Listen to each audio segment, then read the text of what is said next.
Afghanistan's security deteriorated in the second half of 2015, with an increasing number of Taliban attacks and higher casualties among Afghan forces, according to a Pentagon report.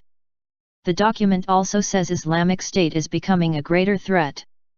Insurgents are improving in their ability to find and exploit Afghan forces' vulnerabilities, making the security situation still fragile in key areas and at risk of deterioration in other places, says the document, which was presented to Congress on Tuesday.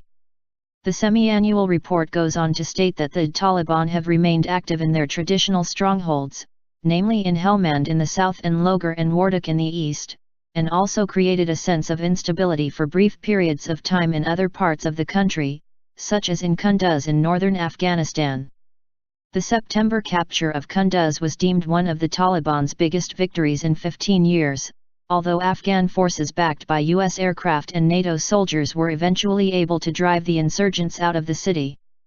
Although the Pentagon praised Afghan forces for regaining territory and becoming capable of staging large-scale operations, it called their overall performance uneven and mixed.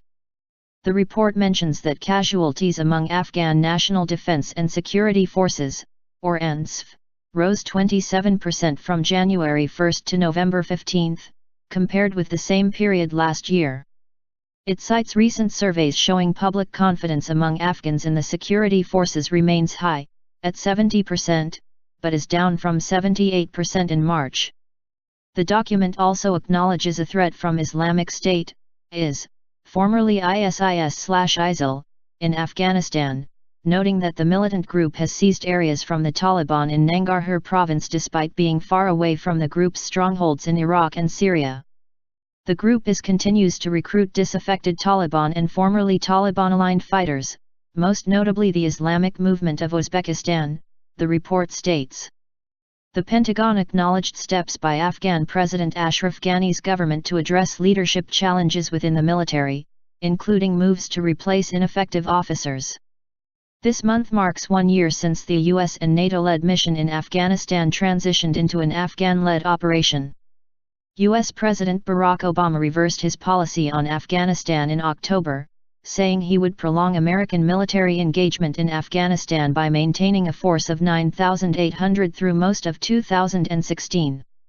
Obama had previously aimed to withdraw all but a small force based at the U.S. Embassy in Kabul before leaving office in January 2017. The new plan will see troops drawn down to 5,500, beginning sometime in 2017. Criticizing Obama's change of plan, Sarah founders of the International Action Center told RT that the president is simply passing this problem on to the next administration.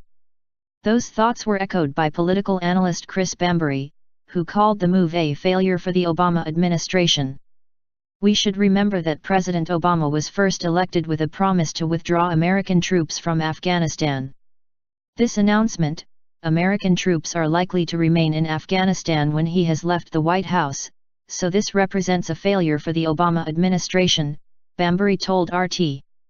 U.S. troops have fought in Afghanistan since the 2001 invasion, with more than 2,300 American soldiers losing their lives on Afghan soil.